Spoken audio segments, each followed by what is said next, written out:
بسم اللہ الرحمن الرحیم الحمدللہ رب العالمین والصلاة والسلام علی سیدنا و مولانا محمد قائد الغر المحجلین وعلی آلہ واصحابہ اجمعین اما بعد۔ سورہ النحل کا آج ہم جو رکوع پڑھیں گے وہ آیت نمبر 51 سے آیت نمبر 60 تک ہے۔ گزشتہ رکوع بھی 10 آیتوں پر مشتمل تھا اور یہ رکوع بھی 10 آیتوں پر مشتمل ہے۔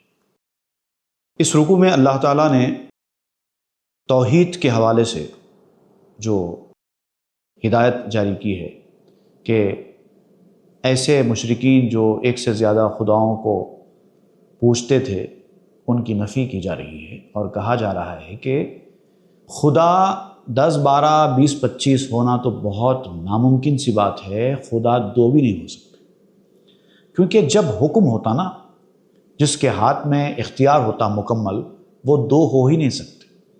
اگر بظاہر 2 دکھائی بھی دیتے ہیں تو 2 نہیں ہے، ایک ہی ہے، تب بھی ایک ہی ہے، 2 ہو ہی نہیں سکتے۔ جیسا کہ ہم 2 ویلر چلاتے ہیں تو دیکھیے آپ، جو لیڈر پہیہ ہوتا نا وہ ایک ہی ہوتا ہے، سامنے کا جو پہیہ ہوتا ہے وہ ایک ہی ہوتا ہے، کیونکہ وہ لیڈ کر رہا ہے۔ لیڈر ہمیشہ ایک ہی ہوتا ہے۔ یہاں تک کہ اگر آپ 4 ویلر چلا رہے ہیں تو بظاہر سامنے 2 ویلز دکھائی دیتے ہیں، لیکن حقیقت میں وہ 2 ہے ہی نہیں، وہ ایک ہی ہے، کیونکہ ایک ہی اسٹیئرنگ سے کام کر رہے ہیں، ایک ہی ویل کہا جاتا ہے اس کو۔ تو سامنے کا پہیہ جو لیڈ کرنے والا ہوتا ہے وہ ایک ہی ہوتا ہے۔ ہر جگہ ایک ملک میں حکمران ایک ہی ہوتا ہے۔ کبھی کسی ملک کے بارے میں آپ نے سنا کہ وہاں پر 2 بادشاہ تھے یا 2 حکمران تھے؟ ایسا ہو ہی نہیں سکتا۔ کبھی کسی جماعت کے بارے میں آپ نے سنا کہ اس کو 2 امام تھے؟ ہو ہی نہیں سکتا۔ ہزاروں لاکھوں کی صفیں باندھی جائیں تب بھی امام تو ایک ہی رہے گا، کیونکہ جو لیڈر ہے وہ ہمیشہ ایک ہی ہوتا ہے۔ تو ساری کائنات کا پیدا کرنے والا اور سب پہ حکم چلانے والا 2 کیسے ہو سکتے ہیں؟ اس کا ذکر اس رکوع میں کیا جا رہا ہے۔ اعوذ باللہ من الشیطان الرجیم۔ وقال اللہ لا تتخذوا الہین اثنین انما هو الہ واحد فإیایا فارہبون۔ صدق اللہ العظیم۔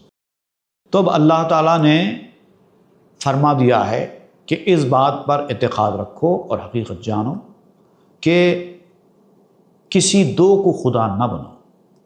2 خدا ہو ہی نہیں سکتے، ممکن ہی نہیں، لاجیکلی بھی ممکن نہیں، کیونکہ جب حکم چلانا ہوتا ہے نا، اگر 2 خدا الگ الگ حکم چلائیں گے تو کیا ہوگا؟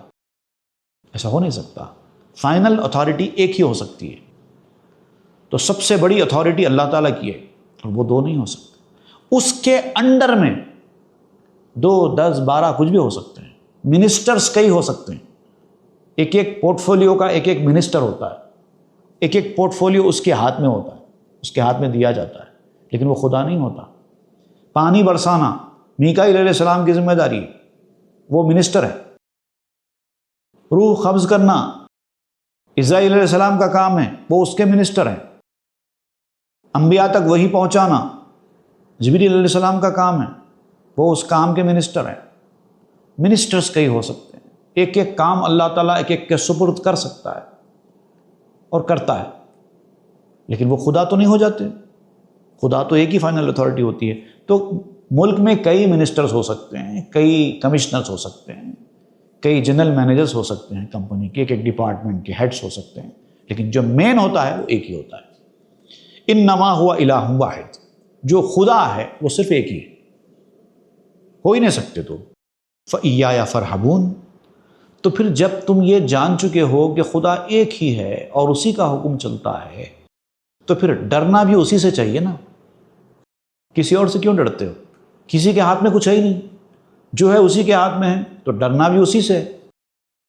وَلَهُ مَا فِي السَّمَاوَاتِ وَالْأَرْضِ، جو کچھ آسمانوں میں ہے، جو کچھ زمین میں ہے، سب اسی کا ہے۔ ہر چیز اسی کی ہے، تم بھی اسی کے ہو۔ وَلَهُ الدِّينُ وَاصِبًا، اور دین بھی اسی کا ہوگا، حکم بھی اسی کا چلے گا، تابعداری اطاعت بھی اسی کی ہوگی، اور وہ لازمی ہے۔ اسی کا حکم چلے گا اور اسی کے حکم کی تابعداری کرنا لازمی ہوگا۔ اگر اس نے کسی اور کے حکم کی تابعداری کرنے کے لیے کہا ہے تو کیا جائے گا، نہیں تو نہیں کیا جائے گا۔ وَأَطِیعُوا اللَّهَ وَأَطِیعُوا الرَّسُولَ، اس نے کہہ دیا اللہ کی اطاعت کرو، رسول کی اطاعت کرو۔ تو اب رسول کی اطاعت کی جائے گی کیونکہ اللہ کا حکم ہے کہ رسول کی اطاعت کرو، اللہ کے حکم کی وجہ سے رسول کی اطاعت ہو رہی ہے۔ تو جب اللہ تعالیٰ فرماتا ہے مَن یُطِعِ الرَّسُولَ فَقَدْ أَطَاعَ اللَّهَ، جس نے رسول کی اطاعت کی اس نے اللہ کی اطاعت کی۔ پھر اس کے بعد مختلف اور اطاعتوں کا حکم دیا، امیر کی اطاعت کرو، والدین کی اطاعت کرو، جس کا اطاعت کرنے کا اللہ نے حکم دیا ہے ہم اس کی اطاعت کریں گے، اس کی بات سنیں گے، اس کی تابعداری کریں گے، لیکن یہ سب کی تابعداری اللہ کی تابعداری کے تحت میں ہوگی، انڈر میں۔ افغیر اللہ تتقون، اب اتنا سب جاننے کے باوجود کیا تم اللہ کے سوا کسی اور سے ڈرتے ہو؟ جب کسی کے ہاتھ میں کچھ ہے ہی نہیں تو ڈرنے کا کیا سوال پیدا ہوتا ہے؟ کیوں ڈرتے ہو؟ لوگوں سے ڈر کے ایسا کر دیا، لوگ یہ کہیں گے تو ایسا کر دیا، اللہ کے حکم کی نافرمانی کر دی لوگوں کے خیال سے۔ لوگوں کے ہاتھ میں کیا ہے یہ سوچو، غور و فکر کی اللہ تعالیٰ دعوت دے رہا ہے۔ جب تم اللہ کو ایک مانتے ہو اور یہ سب مانتے ہو کہ سب اللہ کا ہے، اور یہ بھی جانتے ہو کہ اللہ تعالیٰ ہی کا حکم چلتا ہے اور اسی سے ڈرنا چاہیے، تو پھر دوسروں سے ڈرنا یا دوسروں کا خیال کرنا بچکانی بات ہو جائے۔ جس کے ہاتھ میں کچھ ہے ہی نہیں اس سے کیا ڈرنے کا ہے؟ وَمَا بِكُم مِّن نِعْمَةٍ فَمِنَ اللَّهِ، اور تمہارے پاس جتنی نعمتیں ہیں اب جس پر تم ناز کرتے ہو، انسانی اعضاء جو تمہارے کام میں آ رہے ہیں، عقل جس سے تم سوچتے ہو، کھانا جو تم کھاتے ہو، گھر جو تم رہتے ہو، اور جتنی نعمتیں تمہارے پاس ہیں، صحت ہے، عزت ہے، وغیرہ وغیرہ وغیرہ۔ وَإِن تَعُدُّوا نِعْمَتَ اللَّهِ لَا تُحْصُوهَا کہا گیا نا، اتنی نعمتیں ہیں کہ جس کو تم شمار بھی نہیں کر سکتے، گن بھی نہیں سکتے۔ اور وہ ساری کی ساری نعمتیں تو اللہ ہی کی دی ہوئی ہیں۔ تم کن نعمتوں کے بارے میں سوچ رہے ہو جو کسی اور نے تم کو دی ہے؟ کوئی بندہ بھی تمہارے ساتھ کوئی بھلائی نہیں کر سکتا جب تک کہ اللہ تعالیٰ نہ چاہے۔ تمہارے ماں باپ بھی تمہاری پرورش نہیں کر سکتے جب تک اللہ تعالیٰ نہ چاہے۔ تو ساری نعمتیں تو اللہ کی جانب سے مل رہی ہیں۔ ثم اذا مسکم الضر فالیہ تجأرون، اور پھر ان نعمتوں کے ساتھ ساتھ کبھی کبھار تم کو کوئی تکلیف پہنچتی ہے، تمہاری کوئی خواہش ٹوٹتی ہے، تمہارے اوپر کوئی بلا نازل ہوتی ہے، جب تم بیمار پڑتے ہو تو پھر تم کہاں جاتے ہو گڑ گڑانے کے لیے؟ اللہ ہی کے پاس تو جاتے ہو۔ اگر تم یہ سمجھتے ہو کہ اللہ کی جانب سے یہ سب کچھ نہیں ہو رہا ہے تو پھر اللہ کی جانب کیوں جاتے ہو؟ دعا کیوں کرتے ہو؟ جب تم دعا کر رہے ہو تو اس کا مطلب یہ کہ تم جانتے ہو کہ یہ اللہ تعالیٰ کی جانب سے ہو رہا ہے اور اللہ تعالیٰ اس کو دور کر سکتا ہے، اسی لیے تو دعا کر رہے ہو۔ ثم اذا کشف الضر عنکم اذا فریق منکم بربہم یشرکون، اب جیسے مسلمان جب کوئی مصیبت ان کے اوپر آتی ہے، کوئی تکلیف ان کو پہنچتی ہے تو اللہ تعالیٰ کی حضور میں دعا کرتے ہیں، گڑ گڑاتے ہیں، تو کافروں کا بھی یہی طریقہ تھا۔ جب بھی ان کو کوئی مصیبت آتی ہے وہ فوری اللہ کو یاد کرتے تھے۔ تو اللہ تعالیٰ پوچھتا ہے جب مصیبت آتی ہے تو تم اللہ کو ایک مان کر اللہ کی جانب جھکتے ہو، اور جب اللہ تعالیٰ تمہاری تکلیف کو دور کرتا ہے تو پھر تم فوری بت پرستی کرنا شروع کر دیتے ہو۔ یہ کون سا طریقہ کار ہے؟ جب مصیبت پہنچی تو پھر اللہ کو کیوں یاد کیا، اور جب اللہ نے مصیبت دور کر دی تو پھر اس وقت اللہ کا خیال کیوں نہیں آ رہا ہے؟ پھر کیوں شرک کرنے لگتے ہو؟ لِيَكْفُرُوا بِمَا آتَيْنَاهُمْ، دراصل یہ ناشکری ہے، جو کچھ ہم نے تم کو دیا ہے یہ اس کی ناشکری ہے۔ اچھا کریں گے تمہارے ساتھ ہم تو ہم سے روگردانی اختیار کر لیتے، اور جب ذرا تمہارے ساتھ برا ہو جائے فوری اللہ یاد آ جاتا ہے۔ یہ تو ناشکری ہے۔ تو یہ ناشکری کرتے ہیں اللہ کی عطا کردہ نعمتوں کی۔ فَتَمَتَّعُوا، اب اللہ تعالیٰ ان سے فرماتا ہے ٹھیک ہے اٹھاؤ نعمتوں سے، مزے اڑاؤ، لطف اٹھاؤ۔ کب تک؟ جب تک ہم مہلت دیں گے تب تک نا۔ فَسَوْفَ تَعْلَمُونَ، اور عنقریب تم کو معلوم ہو جائے گا کہ حقیقت کیا تھی اور تمہارا انجام کیا ہے۔ جب وقت آئے گا تو سب پتہ چل جائے گا۔ وَيَجْعَلُونَ لِمَا لَا يَعْلَمُونَ نَصِيبًا مِّمَّا رَزَقْنَاهُمْ، اب یہ کافروں کا ایک طریقہ کار تھا کہ کچھ کماتے تو اس کمائی میں سے ان کے بتوں کے لیے کچھ حصہ مقرر کرتے تھے کہ میں نے اتنا کمایا ہے، اس میں سے فلاں بت کا اتنا حصہ، فلاں بت کا اتنا حصہ۔ وہ کو بڑی عقیدت کے ساتھ پیسے نکالا کرتے تھے۔ تو اللہ تعالیٰ فرماتا ہے جس کو یہ لوگ جانتے تک نہیں ہیں، جنہوں نے ان کو کچھ دیا ہی نہیں ہے، جن کی کوئی حیثیت ہی نہیں ہے، جن کا کوئی وجود ہی نہیں ہے، ان کے لیے پیسے نکال رہے ہیں، ان کے لیے اس میں سے حصہ نکال رہے ہیں جو ہم نے دیا ہے، لیتے ہیں ہم سے اور حصہ نکالتے ہیں ان کے لیے جن کا کوئی وجود ہی نہیں ہے، وہ جانتے بھی نہیں ہیں، تم ان کے نام پہ حصہ نکال رہے ہو، ان کو اس کا خبر ہی نہیں ہوتی ہے کیونکہ ان کا کوئی وجود ہی نہیں ہے۔ تاللہ لتسألن عما کنتم تفترون، اور اللہ کی قسم ہے، اللہ تعالیٰ خود اپنی قسم کھا کر کہہ رہا ہے کہ اللہ کی قسم ہے، جو کچھ تم کرتے ہو، جو کچھ تم بہتان باندھتے ہو، اس طرح کی حرکتیں کر کے اللہ کے اوپر، اس کے بارے میں ضرور تم سے پوچھ ہونے والی ہے، چھوڑا نہیں جائے گا۔ لیتے ہم سے، نام پہ نکالتے دوسروں کے۔ وَيَجْعَلُونَ لِلَّهِ الْبَنَاتِ سُبْحَانَهُ وَلَهُم مَّا يَشْتَهُونَ۔ اور کافروں کا ایک عجیب و غریب طریقہ تھا کہ خاص طور سے ایک دو قبیلے تھے کافروں میں، خزاع اور کنانہ نام کے۔ وہ کہتے تھے کہ آسمان کے اوپر جو فرشتے ہیں وہ اللہ کی بیٹیاں ہیں۔ ایک عجیب و غریب قسم کا عقیدہ تھا، اللہ کی بیٹیاں ہیں، اور زمین کے اوپر جو انسان ہے وہ اللہ کے بیٹے، یعنی اس طرح کی بچکانی قسم کی جو ان کی سوچ تھی۔ تو اس کا یہاں پر اللہ تعالیٰ رد فرماتا ہے کہ کیسے بے وقوف لوگ ہیں جو بیٹیاں اللہ کی جانب منسوب کرتے ہیں کہ اللہ کو بیٹیاں ہیں۔ سبحانہ، اللہ تعالیٰ پاک ہے ان چیزوں سے، اس کو بیٹے بیٹیاں نہیں ہوتے۔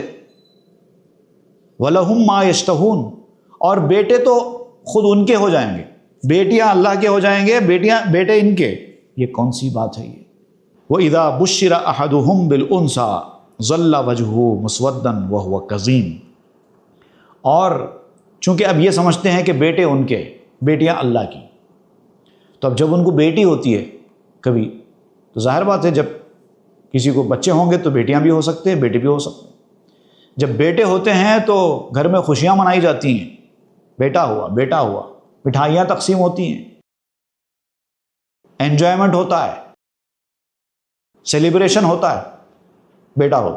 لیکن جب بیٹی ہوتی ہے تو چہرہ اتر جاتا ہے، بیٹی ہوئی، دل رنج اور غم سے بھر جاتا ہے۔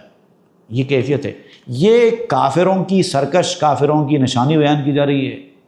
بیٹا ہوا تو خوش ہونا اور بیٹی ہو تو رنجیدہ ہو جانا، یہ کافروں کی نشانی ہے۔